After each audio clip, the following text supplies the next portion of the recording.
Yeah, I love the ocean. See, like, fish don't really freak. Yeah. And Matt on the beats. Matt. What's up, Matt? I'm on the beat. Sipping that walk round for the flash. Feel the red. In the studio, we dropping heat. Blowing speakers from Rob's basement to the Rob's basement. We true leaders get back. South County, we putting you on the map. Copia's representing, we don't mess around. We bringing that fire, making heads spin around. Cash flowing in, we living the dream. Stacking paper, making it all. Welcome to season 3, episode 8 of Culture Copia podcast. In this episode, we're going to visit AI. We have a special guest right now. My wife, Tori Thompson, in the house, the one and only. Hello. And, yeah, so, you know, we kind of covered this.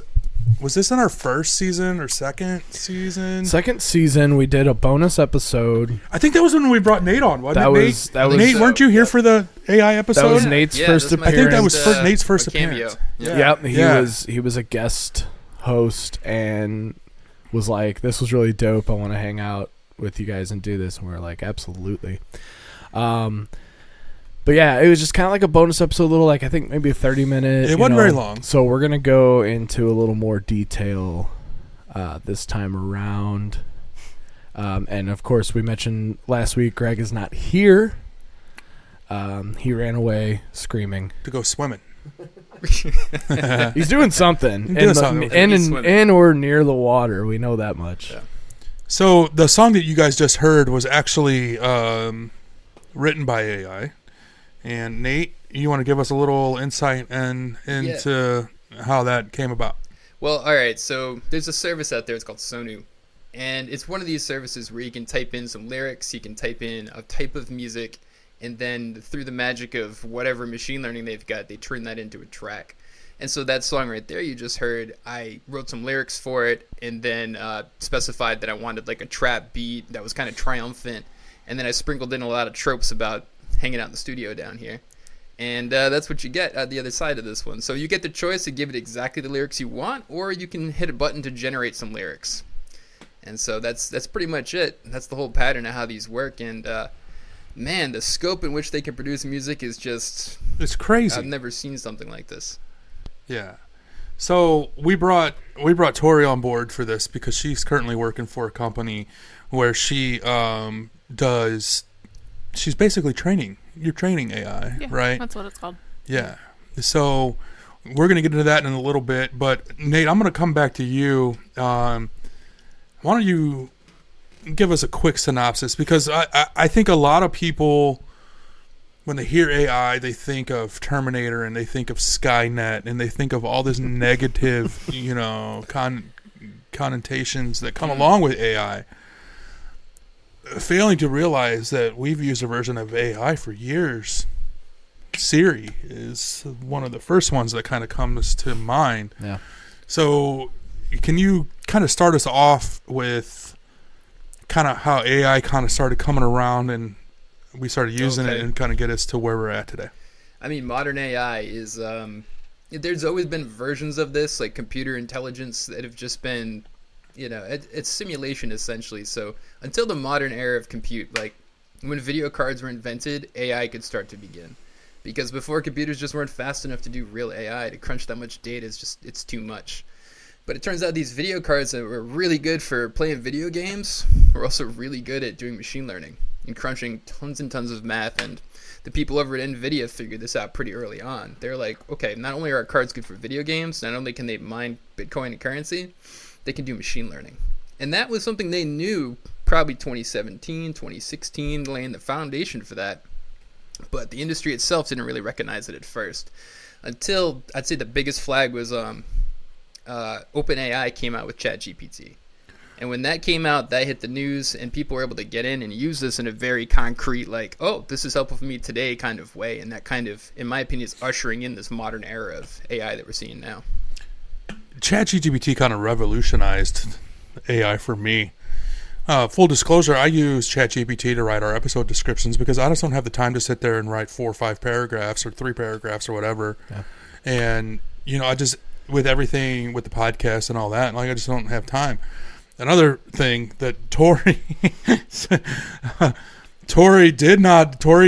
background is in education.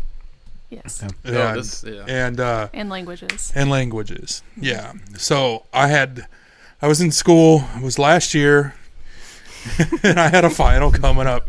Yeah. And, I'm not the best at time management, I'll admit. Okay. And I got into a crunch time where I had to write a report for my final. So I used ChatGPT to compare 2 art styles, right? And I knew enough about the subject to, know if it was bullshitting me or not. I didn't have time to write a 2 or 3 page report. Yeah. I'm not gonna name his name, Shame. but I know. Shame. And dude, she was kind of fucking pissed at me because I told her I was like, I use ChatGPT. Just to let you know, I got an A on the paper. Okay, No, you didn't. I swear to God, I got a fucking A on. No, I got an A and some extra credit because I actually went down to I got extra credit because I went down to the art museum and viewed some Toulouse-Lautrec artwork. Yeah. Right? Yeah, but you didn't get an A. Oh, okay. ChatGPT got okay, fair. That's fair. And I think that's where kind of Tori was kind of, I could tell she was not happy about it because, her being a teacher and being in education and shit, she was like, you fucking cheated.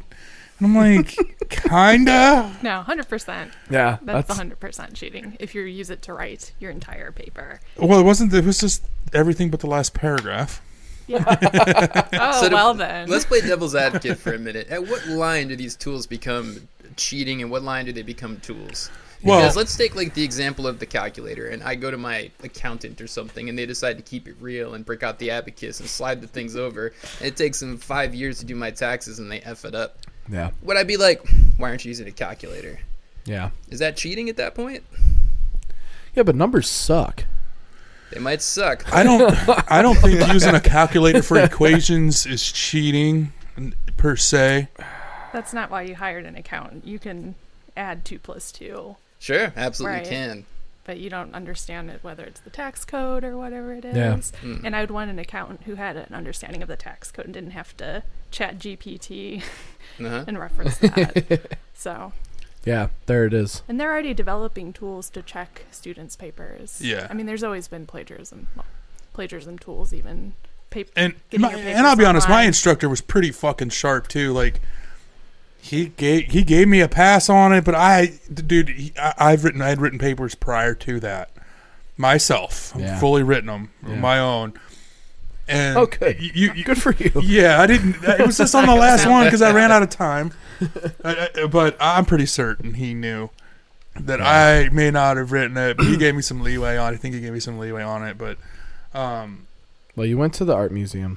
I did. I went. I took it a step up, and went down there, and I got 20 points extra credit for it. This is where I have a problem, and it becomes that question, Nate, of when does it become cheating? When is it just a tool?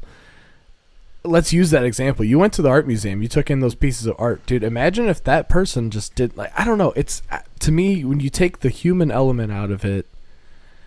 I don't know. I don't even know how to articulate what I want to say right now. It can't have experiences. It's correct. Yes, AI does not have. There's just something about that personal touch that. I don't know. I mean, I'm probably the wrong person to even be talking about this because in some ways, I mean, yes, there's a lot of technology that has positively impacted my life and all of our lives. There's a lot of practical uses for it. But then, sometimes, dude, I'm just, kind of old school and, I don't even like using, a credit card or, a debit card instead of, cash, let alone, you brought up, Bitcoin and things like that. Fuck no, dude. I'm never digitizing my money. That's ridiculous. What? Oh I just can't. You want to carry around crumpled up pieces of paper? That's your strategy for cash? No, you know what it is? Honestly, it all has to do with... for me, when it comes to the cash thing, and that's kind of a tangent, but at the same time, it's, that never loses its value. And it never. Well, I'm going to disagree with that. Well, let me put it to you this way. Transactionally, if you own a shop and I give you $5 in cash, you have that $5. And if you take that $5 and you spend it on something to stock your shop, like something on your shelves, you give that company $5 and then they have $5. If I take that, if we do the same transaction and I use a debit card or credit card, you have to then pay to process through the bank. Yeah, okay. On that note, So okay, I'll agree with you on that part. But you lost money. And then whenever you take that money and you spend it on something else, that company then has to pay a processing fee. correct. And each transaction, that $5 becomes worth less and less and less. The thing that's interesting about that, okay, so... am I wrong? No, am I wrong about that? Okay, I think you're right about what happens to the value. When you get paid, we'll say it's an invoice for $100, and you process it through a credit card, you're going to lose maybe 2.5% on that transaction to a credit card transaction. Yeah, I want to lose 0%. But what I'm getting at is this, like, if you start to scale out and you're taking several transactions and everybody's paying you with cash and you've got to reconcile all this at the end of the day, at what point does it become actually more profitable to just digitize all this so you don't have to, like, sit there and manually do your books later? So you're actually, like, you are spending more in the transaction, but you're buying time and you're buying convenience in that case, which might actually outset the cost of processing manual transactions. Sure, absolutely. So it's like, I guess it just depends on how you want to do business, really. Yeah. Well, and when you're thinking of it from that point of view, absolutely. When I'm thinking of it from my point of view, I don't know. I'm just one person and coming from that side, I don't know. So getting back to the main question that you asked, really, Nate, when it becomes a tool, like especially for you in IT, you have it write some code for you, right? And it can do it so much faster. Yeah. No, absolutely. Like, my job now has changed substantially with AI tools because, I've been programming. Well, I've been in IT for 20 years at this point. So trust me, I've done it manually for plenty of time. Yeah. But at this point now, even if I want to do it manually, the speed at which these machines move, it's just so fast. It's almost like, it reminds me of the story of John Henry and the railroad. Yeah. Yeah, it's like, to try to keep up with the steam engine coming that's laying these tracks down, it's so fast you burn out trying to compete with it. Yeah, but he did it. He also died. Well, we all died. He died doing it, though, man. His heart exploded, man. I'm not ready for that. Yeah, he's not trying to fucking get carpal tunnel here, Actually, that's a very good point. Carpal tunnel. My precursors of carpal tunnel have gone way down. I have to type way less. It's fantastic from that perspective. But the flip side of it, though, I guess to be the devil's advocate of the devil's advocate is, do you learn it as thoroughly if you program in this way? And because my buddy, all know Bose here. Bose has been learning how to program, and he's gone from learning with us when we were doing game development to going to school to doing it. And when he uses these technologies, he tells it to not give him all the answers. He tells it to treat me like I'm a student so I can learn this process. That's interesting. Yeah, right. We need to get him on an episode too. That'd be a great host. Yeah, but you have to have that mindset in order to do that. And I think the problem becomes a lot of people don't have that mindset, and they think, ooh, quick answer. Yeah. I can just get it. Mm-hmm. But like you said, they're not learning it the same way. I say it depends what your goals are, right? Like, are you trying to better yourself from an educational standpoint? Or are you trying to produce a product? I think it's a technology that can go either direction. It's really what you want to do with it, more so than it's like made to do one thing or the other. In my particular case, I'm more interested in production a lot of the time. I'm trying to produce stuff. And so I look at it like, okay, there's learning opportunities here, but sometimes I'll gloss over certain learning opportunities to just get to the production side of it with the technology. And I'm sure that's the big fear when I talk to people about it, is that we're going to turn into like the society of just we produce everything, we know how to do nothing, the computers know everything, we're out of original thought now because we don't think anymore. But I just haven't found that to be the case so far with using it. I find my brain and my imagination continue to get wider as I use this stuff, more so than like a contraction of creative thought. Well, back to me using it to help me pass a fucking report. I had to know enough about the subject to know that with the information it was giving me was accurate and correct, right? So like Tori's over here giving like him looks. she just keeps giving me looks. Video. But at the end of the day, I mean, it can go on a tangent. And Tori, maybe you can get into a little bit about this. Like, it does hallucinate. AI can hallucinate. Oh, 100%. So let's talk a little bit about that. Well, what I work with, they are large language models. And unlike Nate, I don't have a background at all in IT. My background is, like Rob said, teaching, writing.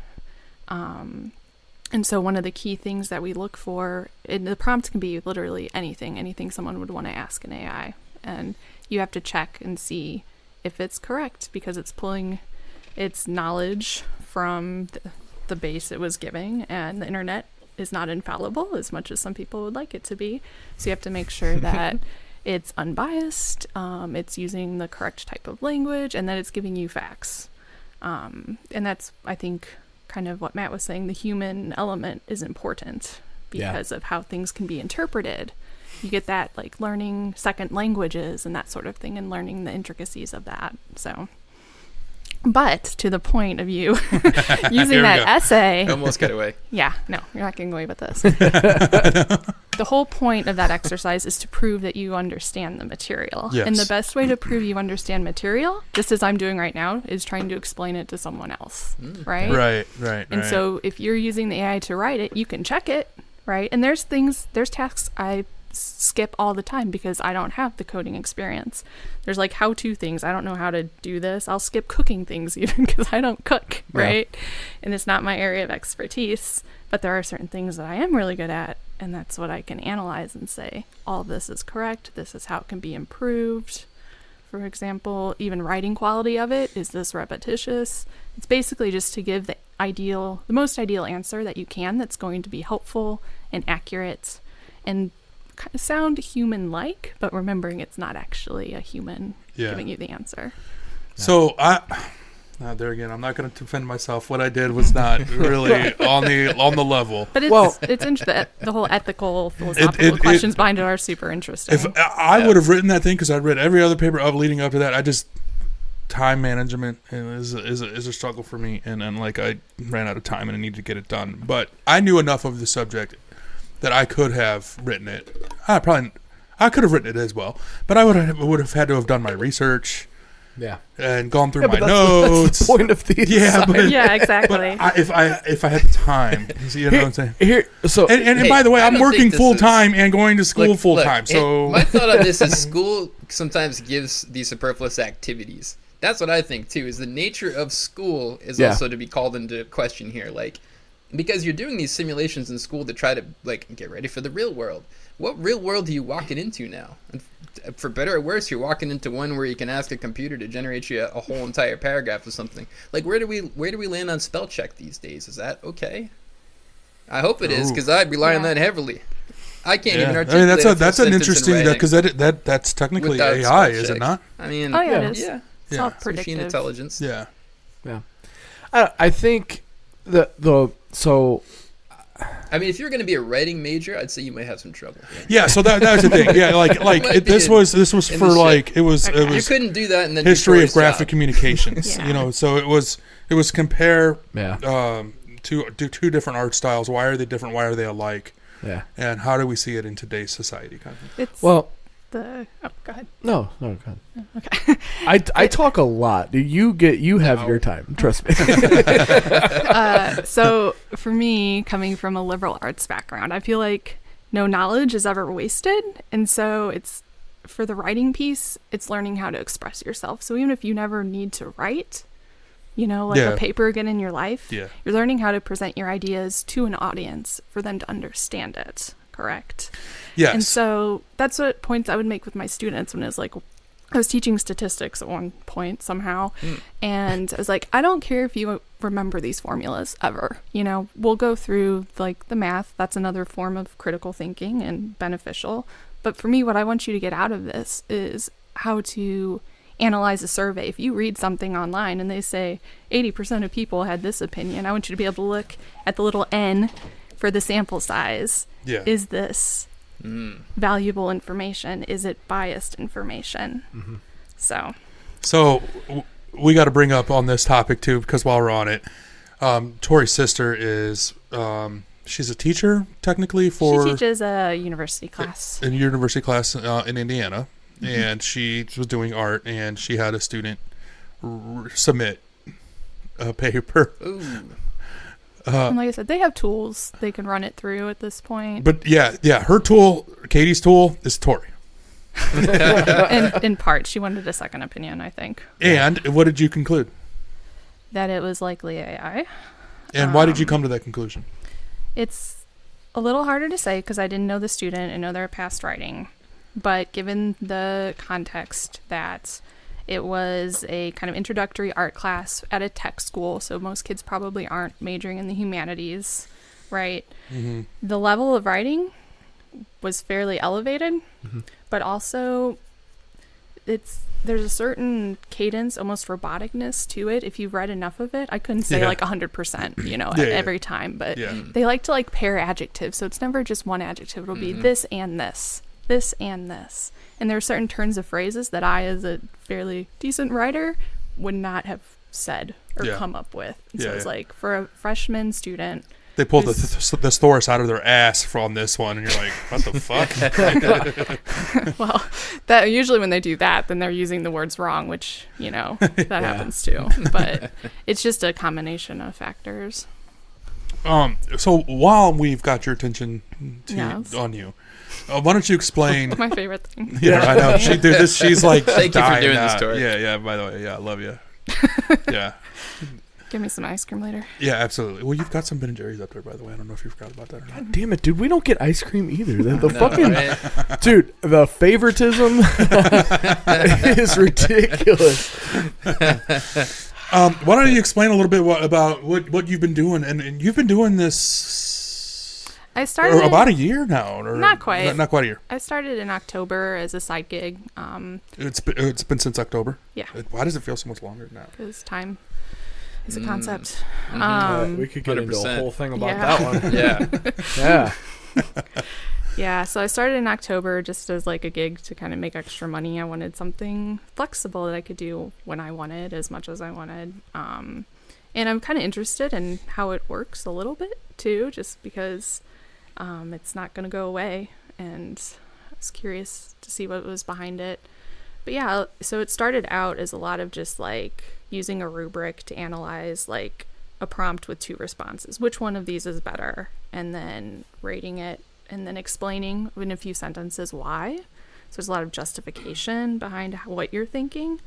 And since then I've kind of leveled up to where I'm doing a lot of work with images in terms of the bots being asked to like explain what's in an image, or relationally what's happening in this image, or analyze this infographic, and Yeah. So did you get a dick pic in one? Yes, that is a danger of the job. And so you do, when you signed up, they did ask you if you were okay with like not safe for work prompts, and I told them I am, because whatever, I'm not Dude, there's not a whole lot that offends you. That's why one of the reasons why I married you. There's You stuff put it that with my fucking offends me, but not in this like context, that. Yeah. Right? Well, if you see don't be that, a you're dick, just like, but... oh, all right. Oh, yeah, look at that little feller. If you want to know the details, it can make y'all real uncomfortable. Yeah, no, we want details. We want all of it. You've known me long enough to know I don't get uncomfortable. So. Oh no, it's not that it's uncomfortable. It's the thought of it that's it was a penis with a festering sore on it, basically. Nice. But anyway, what I was saying is that... No. I want to know about this festering penis. Yeah, you want to know about this? Yeah, so what were they asking? Were they asking, like, is this dangerous? If it was like, what's wrong with me, or should I see a doctor? Do they know that it's not WebMD? Somebody whipping the phone out, pulling the drawers. Okay. Is what you're training it to not... They can give, like, common sense medical advice. Like, I have a cold. What are some things I can do? And it can say this, but at the end it should always say... talk to a medical professional, right? Sure. Yeah. So that's one of the safety things, along with like legal advice and financial advice. It's not supposed to tell you what stocks to invest in either. Yeah, so it's a similar.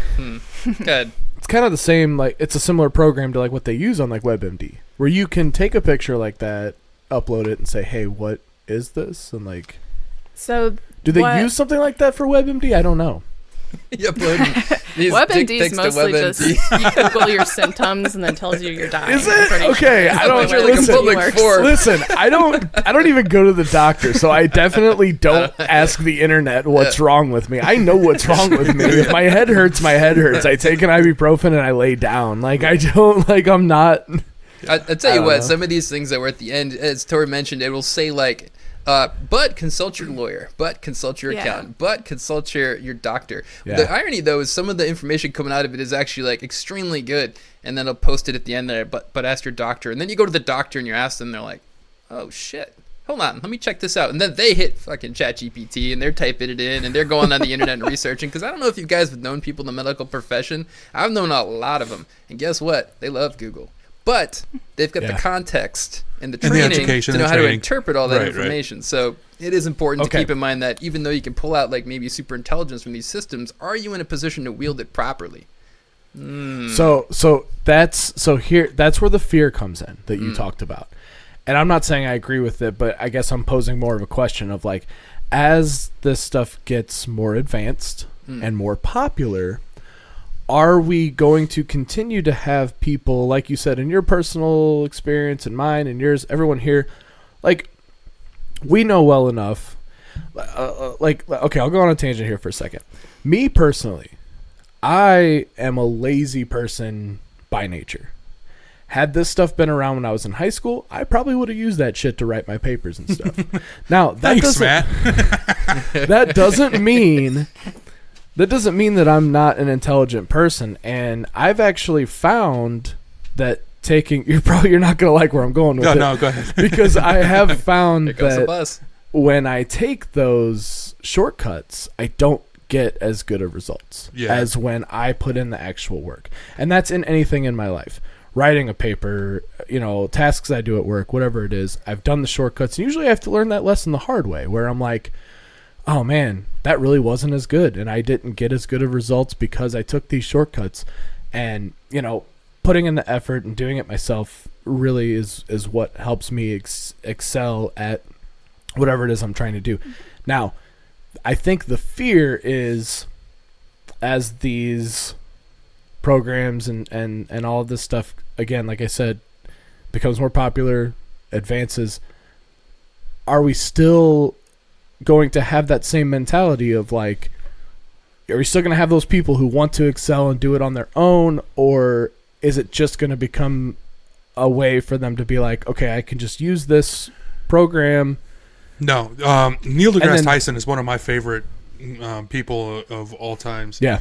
And he was saying that you will still, in the education realm of using AI, you are still going to have to learn it. And it's like, well, how do you test it?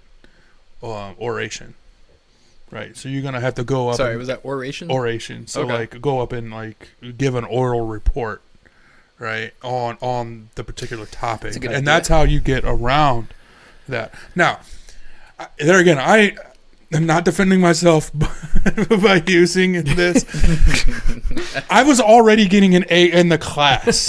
Okay. Like it wasn't like I was on the verge of failing and I used this and then it bumped me up to passing. I was already excelling in the class. I This just episode ran is out. turning This is into what Rob's this is justification of why Yeah, he used right. AI. So what you're saying and what Neil deGrasse Tyson is saying, and I guess it makes sense, is that educators and educational systems in general will have to adjust. They will have to Hell adjust. yeah, they're going to have to Yeah, adjust. This is a and- quantum leap. Yeah, and because you're going to have to know, like I was saying, Thanks, Ziggy. I knew enough about the subject matter to know. I mean, AI is pulling. Tori, correct me if I'm wrong, but it's pulling from like the internet, right? And we know that you can't really trust everything you read on the internet. Okay, so I knew enough of the subject to know that it was giving me correct information. I just used it to put its thoughts into my words, kind of thing. Look, I Okay. feel like we're looking at a different way of like operating in the world with this kind of technology. We're not going to run out of problems, guys. We're still going to have plenty of space to innovate on top of. These tools are fast forwarding Yeah. certain situations. Like I say, I use it for programming. I still get stuck.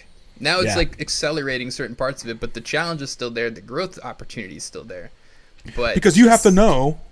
you got to know, but it's almost like, take for example, like, do we want to go back to washing dishes by hand? So like someone can go down to the river and do laundry, and it's like, we're going to accelerate certain things, but then we're going to start, that'll be the new platform from, okay, how do we grow off of this platform? Now that we can fast forward this process, now what do we spend our time on? Yeah. At least in my line of work, I'm always out of time. Like, I'm always going against the clock. I've always got a zillion things to do, so I'm always looking for efficiencies. But I find even when I fast forward those, I'm not just like, well, I'm going to kick up my feet and I'm done. The computer did my work today. Yeah. Unfortunately, or fortunately, I guess eventually, but currently it doesn't work that way. Yeah. There's like this opportunity for growth that's still there. It's the same thing that happens with any like big leap forward in technology with like the Industrial Revolution. There was some great things in terms of supplying larger, populations of people with things that they needed, and then terrible things like sweatshops and exploitation that went around with it. Yeah. So there's always the ethical questions that are going to surround it. But I think the difference here is with the advent of the internet, you have people, vast majority, or a lot of people who have access to facts, right? You can Google, now we can just ask Google anything. We don't have to wonder, who was that I saw in that movie? And then think of it a week later or something, But you still need like the critical thinking, the context, and the people like Nate who can work through it and put it together and make it work. Like I could go Google some coding language and learn some basics, but I wouldn't be an expert. I think going forward with it too, I think you're still going to have the education in place where you're going to have to know this stuff inside and out. But once you get through that educational process or through that educational program, you're going to be able to lean on AI to make your productivity even more efficient. And I think that's kind of where, especially on the IT side, would you agree with that? I agree with that. I think we're becoming more like DJs these days. It's like the work of, to use a music analogy, the work of playing the guitar, which, I mean, we can get into how, a ton of people are going to hate this, but you could, compose a guitar, but you got a couple things still. You got to have taste to know it even sounds good. Could be terrible music, but if you have no taste, you're going to produce some garbage and be like, this is great. And the second is being able to put it together, being able to compose things. These systems don't always spit out a finished product. So it seems like a lot of the times the composition and knowing how to take these pieces and put them together is kind of what we're moving towards when I look at these services. Yeah. Like writing, for example, I couldn't put something together that Tori could write. I could generate a ton of stuff, and it might, I might think it sounds good, and she's going to read it and be like, come on, you've used the phrase, this, that, and the third. Predominantly, or something, yeah. Yeah, this is a testament to. Yeah. If I read this is a testament to one more time out of AI copy, I'm going to puke. But people that do have the talent to put it together as writers are going to benefit from this huge, where they could generate a block. Just like code, you can look at it, you're like, well, 80% of that's good, but let me put the magic on top of it to bring it over the line. Yeah. And I feel like that's what we're going to see with some of this technologies. People that are good at putting it together. The generalists are going to do pretty well, I think, with this kind of technology. Hey, I'll be really honest. In my endeavor in graphic communications and being in school, I've gotten pretty good at Googling what I need to know, right? I don't know After Effects very well at all, but I know enough to say I need to know how to use chroma key with this particular video, and then I need to replace that whatever you removed with background or whatever, right? So that in a sense is a skill all in itself, knowing what you need to ask it, right? I guess is what I'm getting at. We're so Nate, you and I would not know what to ask AI to get the result that I wanted for a particular web page, but with the knowledge that you have, you do, right? You can just go into I need this. So we're kind of getting into specialists. We're getting into, and I think it's super interesting because AI, maybe this is getting a little existential, but we're getting into this idea of what makes humans human, what makes us special. And these machines are holding up this mirror People of hate that so much. I really enjoy that topic of saying what makes us special at this point. And as these machines start to automate out these things, was it me special because I could type in all the stuff into a computer and I knew all the syntax and stuff? Well, that evaporated. But what's left at that point? What makes me special as a programmer? And the more AI comes out, the more we're melting down what the human condition's about. Yeah. And it's starting to come into creativity, experience, emotion, interpretation. I think that's kind of cool to see as like a species. Well, I think that's also partially what scares people, and this is kind of a leap forward, but like, you see, we've been writing about this for years. Humans have, about the dystopian future, and this is where it starts. Yeah. Is you've got these programs and these robots that do these things, and they're so helpful, and then at some point in these stories that always takes a turn. I mean, I can think of 2 movies based on this right now. Yeah. iRobot. Yeah. Terminator. Yeah. That's what I mean. Okay, that's what I'm saying. We've been writing about this for so long, and this has been a fear, and yet we're still we're continuing. Again, I'm not saying that I believe this or that this is my fear, but it's like, despite the years of we've been talking about this and afraid of this and what if this happens, we're still moving in the same path that would ultimately take us there if something were to go wrong that. So what's interesting, this is on the cutting edge of AI right now, but they are using AI to pilot fighter planes. Yeah. And they have trained it. And they have actually, in a simulator, fought AI. And humans lose every single time. I'm not surprised. Because it's doing shit that a human would not do. One of the things that it's doing is it's coming straight on, right? Yeah.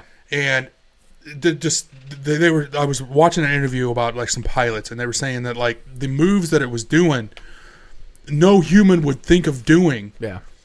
Because it's so dangerous. It's dangerous. I was gonna say that it saves a life, and for that reason, I'm for it.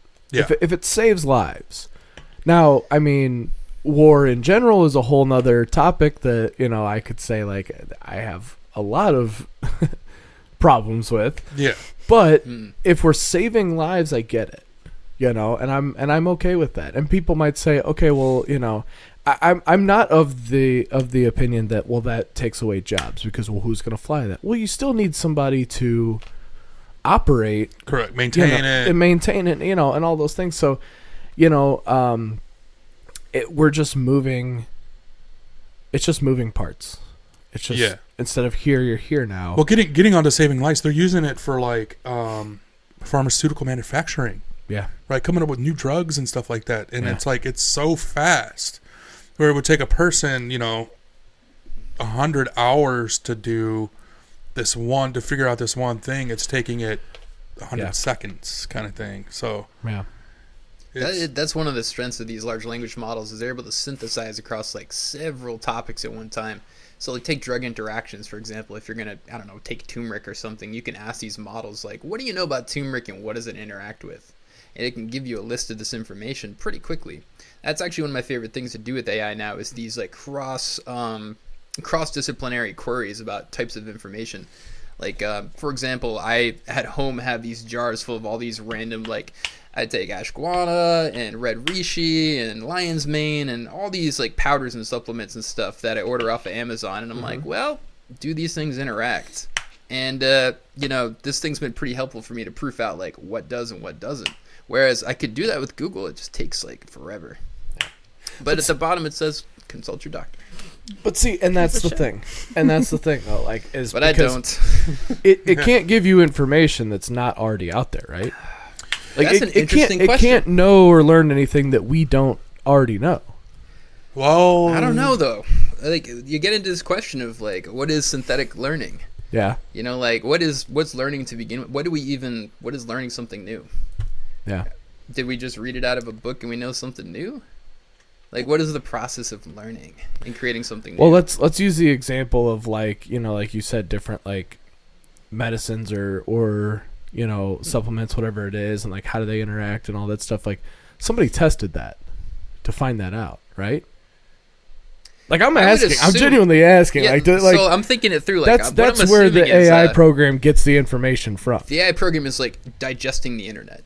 And exactly. Everything that's out there, it's taking it, reading it, and then trying to make analysis of it. It's not necessarily saying oh, well, we're talking about large language models, first of all. Let's just keep it in that container.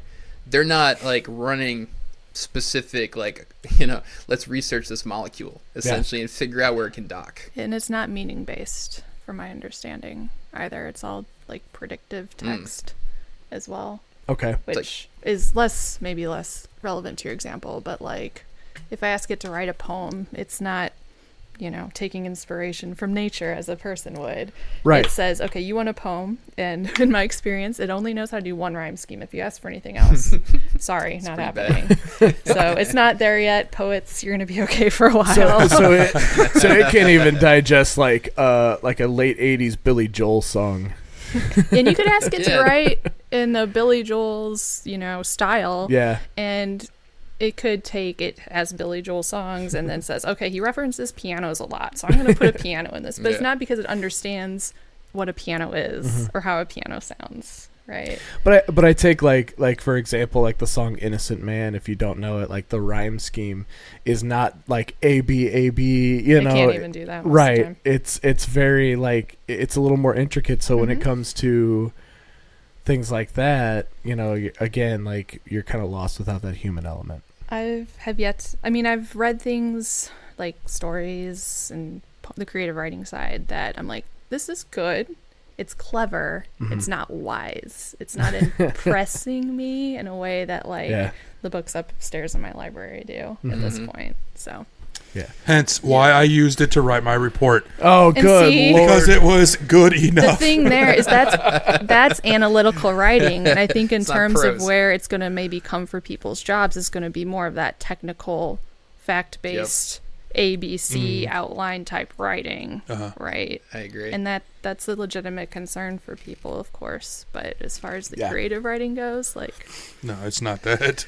It's not going pretty to win. rough No the one's creative going to side. submit it for a Pulitzer anytime Yeah, it's soon, not. or Nobel Prize Yeah. is not going to win. Yeah. Nah, they wouldn't even get considered. Like, as soon as they find out it's AI, it'd be gone.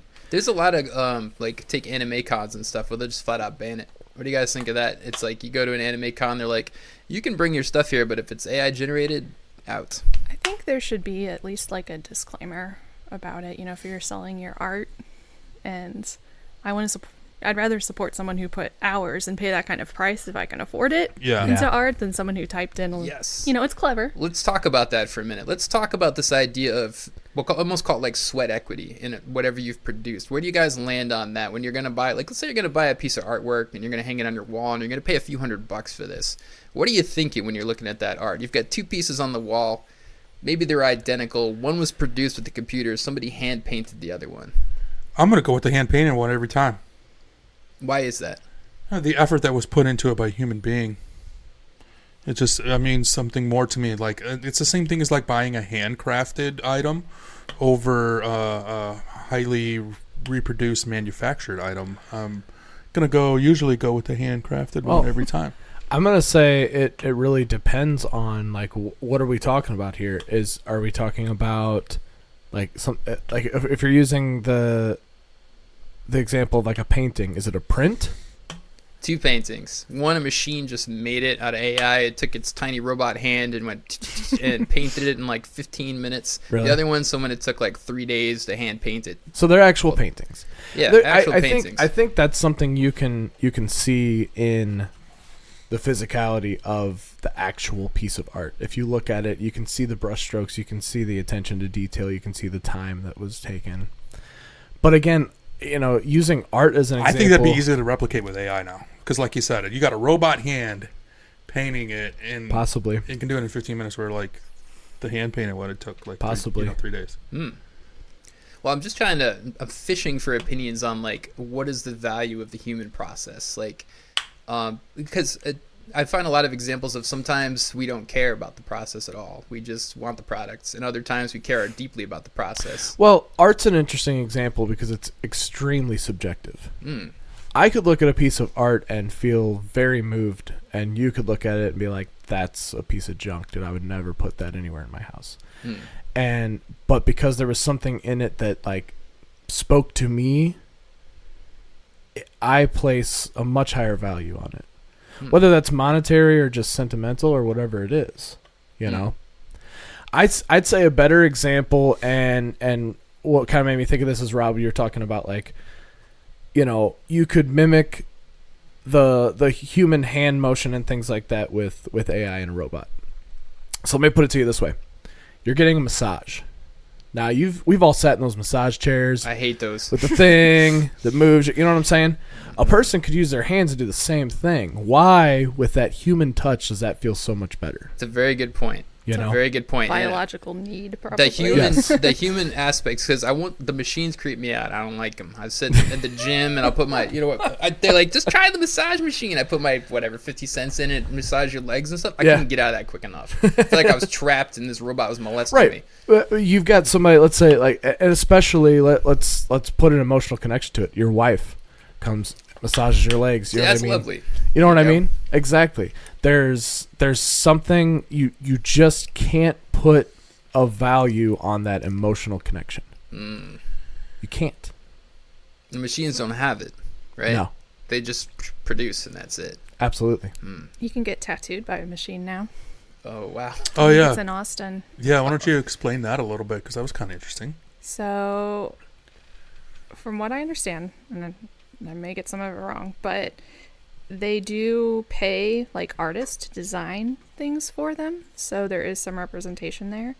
But you put your arm out, and some of the like sample ones, they strap you down for it. Like that's what you're mentioning with the massage. I don't know if that's how like they do with the, you know, it might have been the earlier versions, but they only do like black and gray, like micro realism designs, which for me right there is Kind of a whole problem in defeats and the of product. itself. Defeats the point. Well, they don't age that well most of the time. But anyway, but yeah, like And they're tiny. It's like as what, much 1 of inch an by like 1 inch? introvert as I am, as much as I enjoy like being able to order things on my pizza online, like I would not go get tattooed by a robot.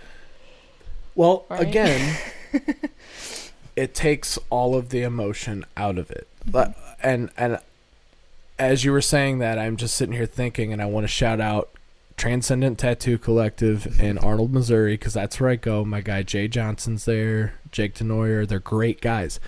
Jay is, first of all, he does amazing color work. He's done all of my stuff, and he gets so fucking excited. Like when I brought up like this one here, when I said I want to do Kryptonite, him and I bond over comic book stuff and, you know, like superheroes and all that stuff. And he's super into that shit, just like I am.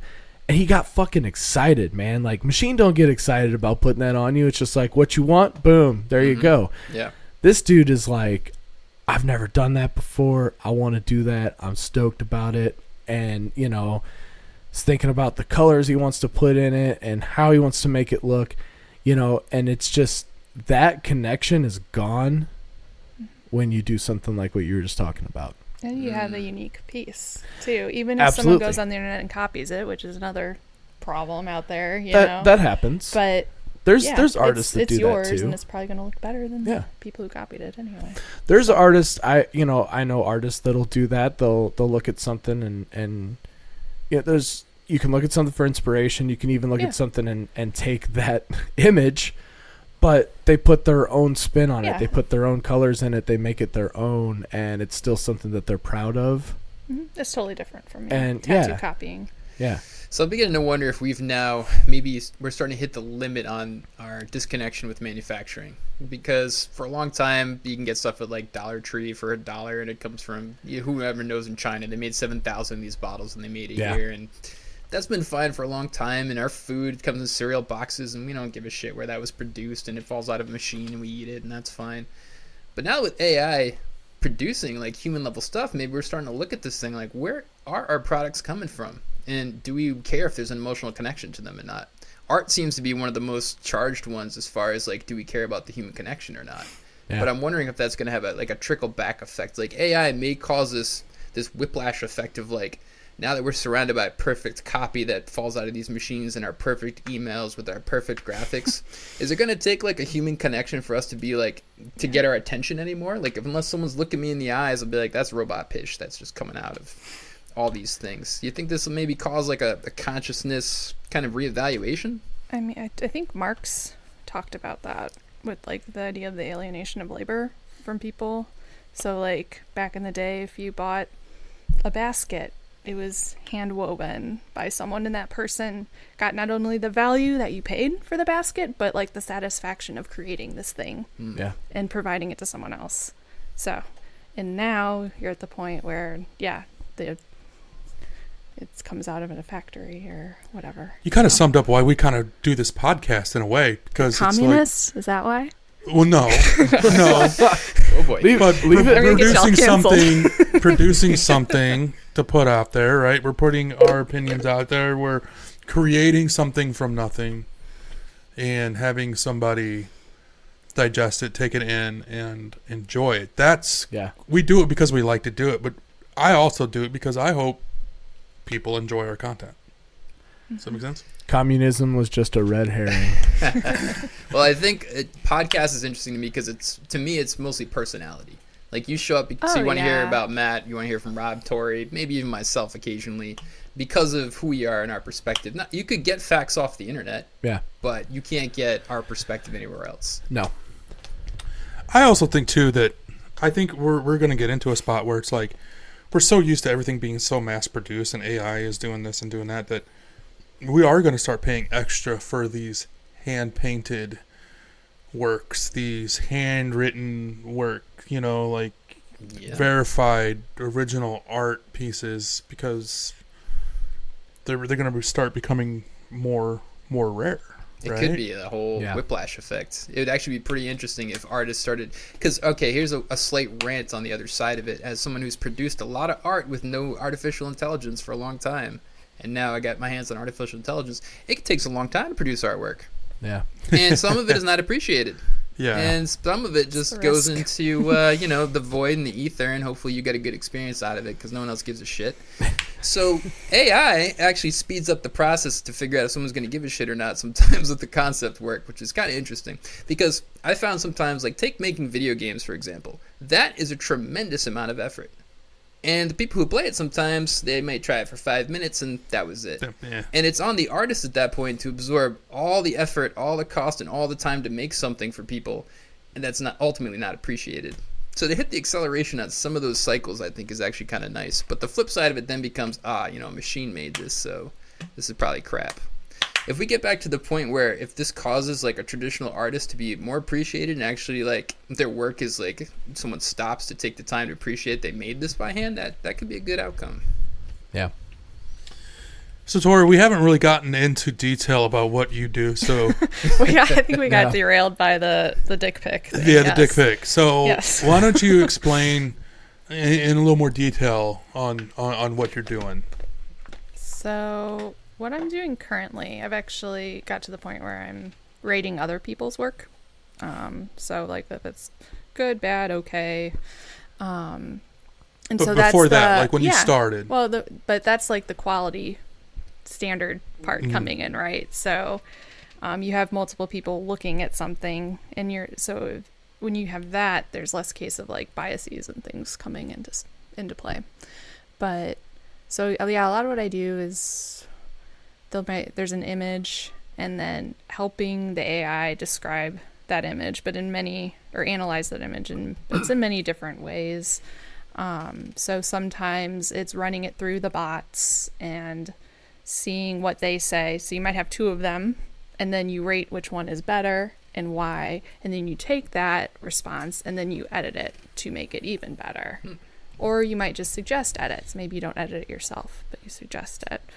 One of the kind of interesting ones, which I don't work on as much, but it's like a in-between step. So they'll give an original prompt for an image. I don't work in at all on how to generate the images or anything like that. But I'll give a prompt for an image. Say, I want to see a CEO, right, of a company. Give me an image of a CEO. And so what the AI does then is it generates kind of prompts in between that of different iterations of it. So it'll be the CEO in his office behind his desk with his, portrait on the wall or something, or a CEO in a board meeting with all these people. But the goal is to look at the images, make sure it matches the original prompt, but also that it's introducing an appropriate amount of diversity into it. So it's not all, no offense, white male CEOs, right? But if you ask for an NFL player, then it should give you all male NFL players, just because that's the accurate portrayal at this point. Yeah. Gotcha. So, Okay, That's yeah. interesting. Is programming diversity into a system an artificial introduction to a system? Because I wonder about that sometimes. I think sometimes it's just or a correction of stereotypes in this case. I think a representation or reflection, because, like right now, if you asked it to generate a president of the United States, technically they would all be dudes, Yeah. right? But if you asked it a future president of the United States, you'd hope to see some women in there, maybe, or you're allowed, obviously, if the person who's prompting asks for it. If they ask for a female NFL player, then cool, we can do that, too. But And not a hot one. Hot NFL female hunter player. Like, average-looking woman NFL player. What does that look like? Why she gotta be average? Why can't she be hot? It's your imagination. Let it run wild. I'm just I want her saying, to be hot. I do too, but what I'm saying is like, it. Give me a female NFL player, and it's going to be like... Okay, blonde but and- you I know, think I see what you're saying. It's going to go for like the stereotype of Yeah. what looks beautiful. So that's and funny. according to society. I just saw an ad for, I think it was Dove. Oh. Did a thing that's like they're like, the future of advertising is AI, but like we promise not to use AI. We're always going to use like actual models and stuff like that. But they also did like the commercial itself was somebody typing in like, show me the most beautiful woman in the world, or show me a beautiful woman, or whatever it is. And then it was like, show me a beautiful woman by Dove standards. And it was all these like average like women. They were still beautiful, but they weren't like, they didn't look airbrushed. They looked like, all the women you see just walking down the street or walking through a store or something like that. So, Yeah, it's a tricky one. That falls under the category of art for me. It's highly interpretive what Yeah. beauty is, and exactly. spit out a standard is a little assumption. Yep. And sometimes they'll have a little statement about that, like whatever it is subjective. Too. They'll throw that in there. It's a good idea to mix it up that way. That is interesting. The idea, and that is I guess a bigger topic moving forward too, is this idea of these AI systems becoming like a standard imposer of like, this is now what we turn to for answers. Like, AI said this, so that is how we operate. That's actually a slippery slope I see with this whole thing of being like, if we put too much trust in these systems to be like the end all be all of intelligence, and they're programmed. These are programmed systems. Somebody makes these things. They feed them information, and so somebody's perspective is baked into them. And I got to keep that in mind too. I think that's kind of where Tori kind of comes in what you're doing, right? Because you're right, but if you've got some kind of moderation on it, saying this is wrong, that's right, this is really good, that's really bad, eventually we could get to a point where AI is accurate and you can kind of take it on face value, right? Yeah. Some things are always going to be subjective, but I would kind of compare it to Wikipedia. Like, Wikipedia is a good source in general if you need to find some information quick. Right. But if you're writing your dissertation on it, you got to go for that source material, and the resources. The real source, the best sources of Wikipedia are the sources that are they listed got at the it bottom. from. Yeah. Right? And double check those. And it just goes back to knowing how to check your sources and determine whether your information is valid or not. I feel like that's going to be a very valuable skill. It's That's already the valuable, skill but schools need to teach. cross-reference. Critical thinking and That's huge. Yep, absolutely. Well, before we get going, I'm going to propose this question to both Nate and Tori. Nate, Sorry, Matt. where do you see, well, it's only because they're more in the field right now, where do you see AI in the next 10 years? Jesus. You want to go first on this one, Tor? you can go. Next 10 years. All right, okay. Black box, essentially. Like, okay, the people making it right now don't even know what's going to happen the next 6 months. Yeah, that's a good point. So for me to predict is going to be I'll say that the systems we have for large language models will continue to get better and better, because the stuff I'm using, like, I pay for GPT-4 subscription $20 a month, and it's substantially better than like 3.5. Like, especially with hallucination and stuff, that's pretty much, it doesn't happen that much, at least in the topics I'm using. So I picture these systems are going to get even better, as far as general intelligence goes, I think that's what we're working towards, is this AGI vision of like a unified intelligence. And the second thing I'll just say quickly is that the amount of compute and brain power you can put into a tiny device has gone through the roof. And so we're going to see more of that, where you can have a tiny piece of hardware have super intelligence. Yeah. And that's going to play out into the next 10 years. So Tori, what are your thoughts? Yeah, I don't know. I mean, technology in however past 100 years is like exponential growth. So who knows? But hopefully we don't wait too long to figure out like the benefits and pitfalls of it, and what needs to be regulated, and what's a matter of free speech. Like it's going to be contentious and complicated issue, right? And I don't have an answer for that at this point. But I mean, hopefully it will be a valuable tool, and they'll figure out a way to continue to improve it ethically without plagiarizing and stealing a bunch of things that they shouldn't. And this is my cat, everyone. Those of you who are watching at home. Her name is Ophelia. This is the first time she's ever been on an episode. She's followed Tor down here. Yeah. So I will say this. I think it's kind of scary to think the capabilities of AI right now for the average person are so dumbed down to what is actually available, right? Like, it's not even ChatGPT 4 is what you were saying. That's not even. I mean, this is public sector. Yeah, what's out there in the private sector? In the private sector, my goodness. Like, what is going on right now that we don't know about? Yeah. That's what's kind of scary for me. And I will say that it is going to revolutionize our lives, like television and internet and all that, in the sense that it brings out the best in people and it brings out the worst in people. I just hope that it brings more of the best of us than anything. The political stuff is probably what scares me the most. Yeah. Like, I'm not worried about it, taking over our lives and forcing us to listen to tech. I'll be honest with you, Trump's biggest defense could be like, I didn't say this, AI generated it.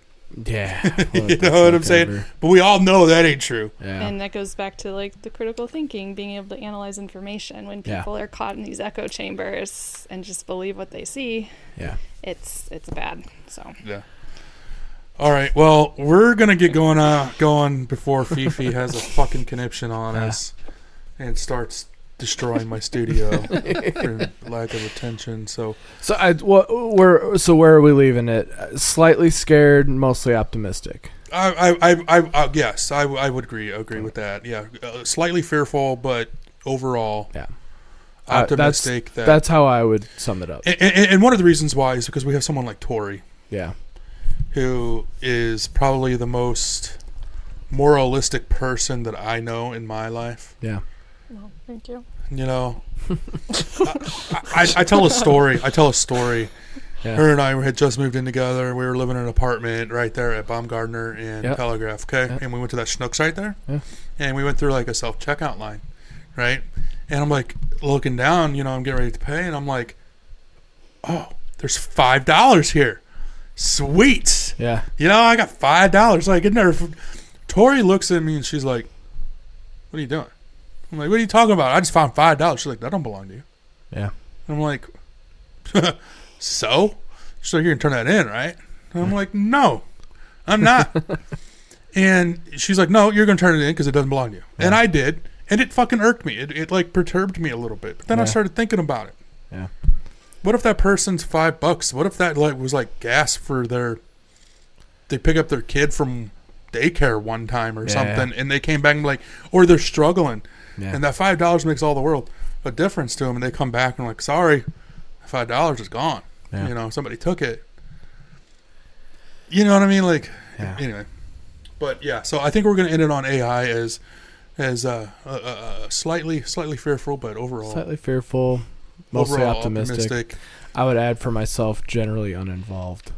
But that's just me personally. I don't use it. She doesn't use it at all. At all. She's working, and one of my favorite things is to get on Midjourney and just fuck around with like image generation, right? I love it. Fun. It's so fun. You know, Hey, don't need that. your imagination is sky's the limit on what you can ask it to do. Yeah. And the same with music on Suno. So, but yeah, I'm pretty excited to see where it goes, and well, Hell yeah. yeah, we'll end it there. So, Tori, thank you. yeah, thank You're you welcome. for coming in. Thank It was you so actually much. really I good. just came down from upstairs because I live Yeah. here. So Yeah, and then Fifi, brought my cat. Yep. Absolutely. she woke up and was like, "Where's Mom?" All right. All right, guys. Well, stay tuned for season 9 next week, and then we've got our season finale coming up in a couple of weeks. Yep. After that, and then we're going to take a little sabbatical. Yep. I guess now would be a good time to mention that we've got Pay for Blood coming up on the channel. It's going to be kind of like the same format, but we're going to be talking strictly action movies. Yep. And we've got Matt's good friend Casey coming in to join us on that. And we're going to be starting that probably a couple of weeks after this episode airs. Yeah, So it's going to be a good time. yeah, so stay tuned for that. Tupac lives. Greg's not here, so whoop whoop. Whoop whoop.